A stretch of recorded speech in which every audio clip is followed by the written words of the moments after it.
Hi guys, I have the pleasure of being here with Ashley Megalis, and she is the very happy and proud owner of Single and Eligible. Thank you for joining us. Thank you for having me. My pleasure. Shall we talk about what you do?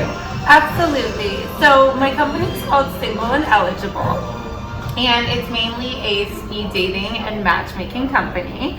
I've also ventured out into TV, I've had some of my events filmed. I also do casting for dating shows, and I also do event planning.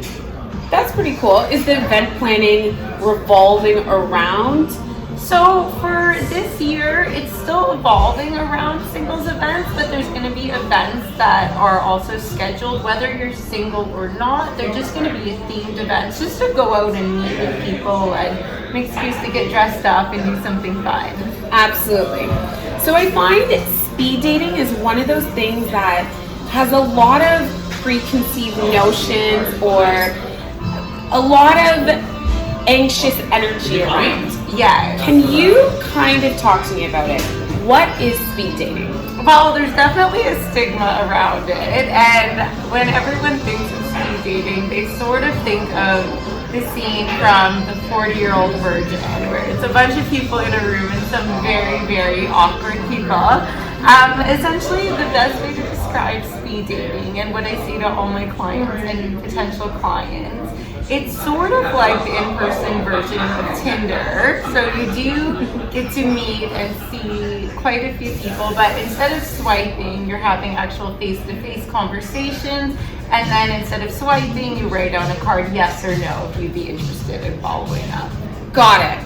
Is there any tips that you would give to anyone who is going to try speed dating? Absolutely. I think one of the biggest tips I would give to anyone is sort of not to talk about speed dating. A lot of people, when they attend events, they sort of just talk about how did you find out about the event, have you ever tried speed dating before, and they forget that they're on an actual date. So instead of talking about their interests and what they're looking for, it's sort of small talk that revolves around the company, and then when the date's up, it's sort of on to the next person and nothing's really accomplished. So I'd always say, just remember that everyone's there all for the same reason, and it's more about getting to know them rather than talk about speed dating itself. Right. Yeah. Is there anything that you should kind of make sure to do the day of speed dating? Obviously, like, hygiene is of the most. Hygiene is of the most. But anything else? I say just go in with an open mind and an open heart. I think one of the best things about speed dating, it is blind dating, and you might look at someone and think absolutely not. But until you have a conversation with them, you might realize you have a lot more in common. So just go in with that open mind. Perfect. What made you actually open this business? So I used to work for another dating company years ago prior to starting my own, and I found I had a lot of feedback for them, such as adding LGBT events, changing some of their venues, and none of it was taken into consideration. So I decided eventually to venture off and start my own company and do events that I would personally want to attend or that friends of mine would actually want to attend. Nice. Yes. So before doing your own venture, you worked for a speed dating company yourself. Yes. What made you get into this industry as a whole? So I always wanted, my background was in communication, so I always wanted to work in marketing and event planning. I never thought it would be the dating industry. When I first had my big break in the work world, it was working for a fashion company in their marketing and communications firm. But I just realized the industry, it wasn't for me at all. It was very, very, it was like the Devil Wears Prada. It was seen that movie. So I decided to venture and look for another job. And working in the dating industry, I just found what seemed to be my calling and something I was really good at. So I just took my main goal, just to still work in marketing and events and just another industry. So it just sort of happened very unexpectedly. Okay, well, maybe there's some insight there. What did you want to be when you grew up? I always wanted to work in event planning, specifically in fashion, but I realize now it's easier to shop and read fashion magazines than the industry. Amazing. Yeah. So can we discuss what area of the city do you mostly work in? So I always do my events specifically in downtown Toronto. I always do them at venues that are close to subways as well as have street parking. So I want something to be accessible whether you're taking TTC or you're driving. Perfect. Yes. So it's usually in the downtown core. Yes. And how often do you host events? Typically I have events almost every single week. Okay. Yes.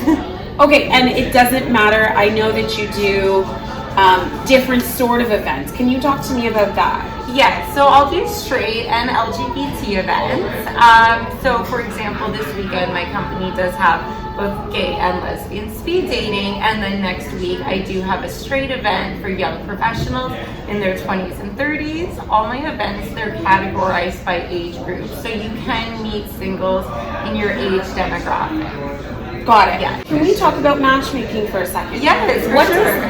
what does that consist of? So matchmaking actually started from a client request. It was never something that I wanted to do when I wanted to do speed dating. And I had a client approach me who just couldn't attend any of the scheduled speed dating dates. And that person was looking to meet someone very specific and said, since you have such a big database, could I work with you one-on-one to find someone that meets all of this criteria, and we can do it on a one-on-one basis. So Okay. then I started doing it there for people that were either looking for something specific or who couldn't attend speed dating in general. How specific is specific? Like I find nowadays people can either be like, you know, you could be any race, height, whatever. Yes. Or it's like pretty down to the wire what they're looking for. So specifically now, for me, like my matchmaking, it's sort of what you would do if you're filling out a form online or a dating profile looking for your matches. So the age range, the race, the background, any physical traits, how far distance wise. Also, is it just looking for dating, looking for marriage, kids, and then the list goes on. And Got on it. from there. Okay, so Yeah. it's not too bad. Yes. It's not as bad as I thought it would be. Yes. Okay. We still try and keep it basic, but Perfect. yes. Can you tell me about something about your business that's either come up recently or that you're going to be doing that's really exciting that people should know about? Well, I just completed an article with Now Magazine that was featured in February. They did a whole article on dating. It specifically talked about online dating apps and websites. And they interviewed a couple dating owners and matchmakers in Toronto just to get our feedback on it and discuss what we thought about the online dating world and dating apps in general. Well, that's really exciting. Congratulations. Thank you. You're very welcome. Now Magazine, check it out. Well, if you guys are looking to attend speed dating or need a matchmaker, anything of that sort, or just looking to kind of get out of your shell and go to one of her events, please reach out. But as always like, comment, and share. Thank you. Thank you.